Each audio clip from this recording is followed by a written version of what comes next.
আসসালামু আলাইকুম রহমতুল্লাহি ওবরকাত। কাছে এবং দূরে, দেশে এবং দেশের বাইরে থেকে যারা আজকে আমাদের এই ভিডিওটি দেখতেছেন তাদের সকলকে জানাই আন্তরিক শুভেচ্ছা ও অভিনন্দন। তো আশা করি সকলেই অনেক ভালো আছেন। তো আজকের এই ভিডিওটি হলো খুব একটি গুরুত্বপূর্ণ ভিডিও ইনশাআল্লাহ, কারণ আমরা কিন্তু অনেক গুনাহ করি, আমরা অনেক গুনাহ করে ফেলি। আমরা অনেক গুনাহ করি, আমরা রাতে গুনাহ করি, দিনে গুনাহ করি, আমরা সব সময় কি করি? গুনাহের কাজ করি। কিন্তু আমরা গুনাহ করতে করতে আমাদের দিলটা আমরা কালা করে ফেলেছি, আমাদের অন্তরটা আমরা কালা করে ফেলেছি। কিন্তু আমরা গুনাহ করে আমরা চুপ করে বসে আছি, আমরা আল্লাহ রাব্বুল আলামিনের কাছে ক্ষমা চাইতেছি না। আমরা অনেক গুনাহ করিয়েছি, সমুদ্রের ফেনা বরাবর আমরা গুনাহ করেছি, কিন্তু আমরা এই গুনাহ আমরা আল্লাহ রাব্বুল আলামিনের কাছে ক্ষমা চাইতেছি না। আমরা গুনাহের জন্য আল্লাহ রাব্বুল আলামিনের কাছে আমরা প্রার্থনা করতেছি না যে আল্লাহ আমি এই গুনাহ করতেছি। তো আমরা অবশ্যই আমরা কি করব? এই গুনাহ থেকে বাঁচার জন্য আমরা খুব ভালোভাবে তওবা করে নিব, যাতে আল্লাহ রাব্বুল আলামিন মাফ করে দেন। এবং এই তওবা করার পরেই আমরা কি করব? 2 রাকাত নামাজ পড়ে আল্লাহ রাব্বুল আলামিনের কাছে মুনাজাতে কেঁদে কেঁদে বলবো ইনশাআল্লাহ যে আল্লাহ আমি এই গুনাহ করেছি।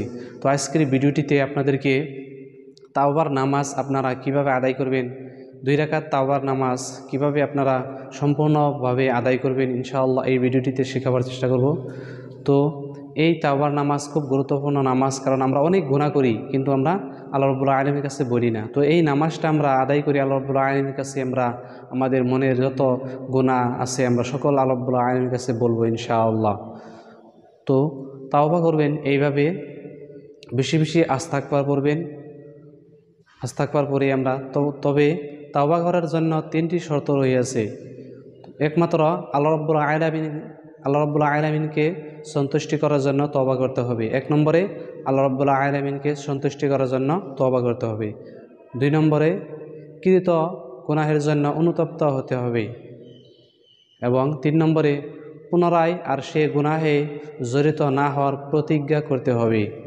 তো এই 3টা শর্ত আমরা কি করব? এই 3টা শর্ত মেনে আমরা কি করব? তাওবা করব ইনশাআল্লাহ। তো এই তাওবার নামাজ আপনারা কিভাবে আদায় করবেন সম্পূর্ণ এই ভিডিওটিতে আপনাদেরকে শেখাবার চেষ্টা করব। তো এই নামাজের নিয়ত কিভাবে করবেন? নিয়ত এইভাবে করবেন, নাওয়াইতুন উসাল্লি লিল্লাহি তাআলা রাকাতে সালাতিন তাওবাতি সুন্নাতু রাসূলিল্লাহি তাআলা মুতাওয়াজ্জিহান ইলা জিহাতিল কাবাতি শরীফাতি আল্লাহু আকবার। বাংলায় এইভাবে নিয়ত করতে পারবেন যে আমি 2 রাকাত তাওবার নামাজ আদায় করছি কিবলামুখী হয়ে, আল্লাহু আকবার। তাহলে চলুন এই তাওবার নামাজ আমরা সম্পূর্ণ প্র্যাকটিক্যালভাবে দেখে নিই ইনশাআল্লাহ, কীভাবে তাওবার নামাজটা আদায় করে নিতে হয় ইনশাআল্লাহ।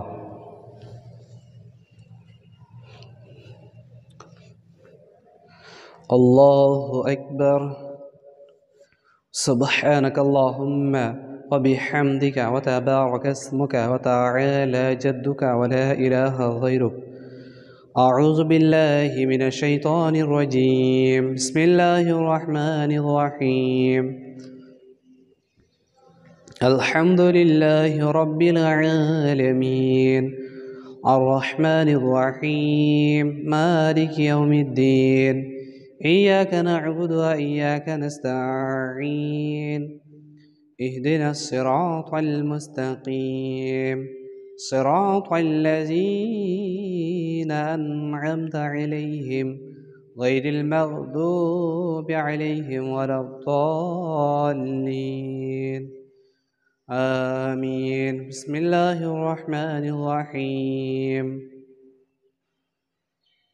لإيلاف قريش إيلافهم رحلة الشتاء والصيف فليعبدوا رب هذا البيت الذي أطعمهم من جوع وآمنهم من خوف.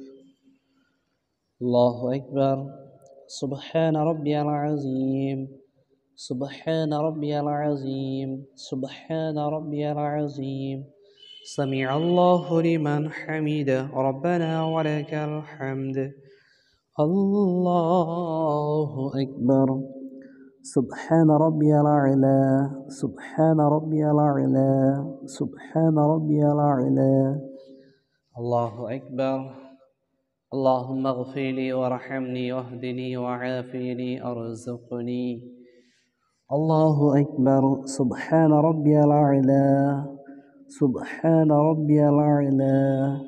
سبحان ربي الأعلى. الله أكبر. بسم الله الرحمن الرحيم. الحمد لله رب العالمين الرحمن الرحيم مالك يوم الدين. إياك نعبد وإياك نستعين.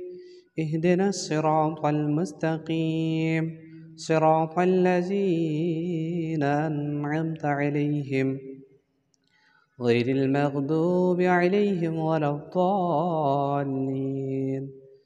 آمين. بسم الله الرحمن الرحيم.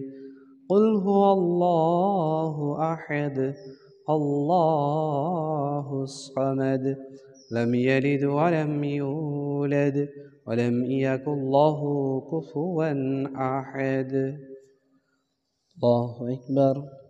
سبحان ربي العظيم. سبحان ربي العظيم. سبحان ربي العظيم. سمع الله لمن حمده ربنا ولك الحمد. الله أكبر. سبحان ربي الأعلى. سبحان ربي الأعلى. سبحان ربي الأعلى. الله أكبر. اللهم اغفر لي وارحمني واهدني وعافني ارزقني. الله أكبر. سبحان ربي الأعلى. سبحان ربي الأعلى.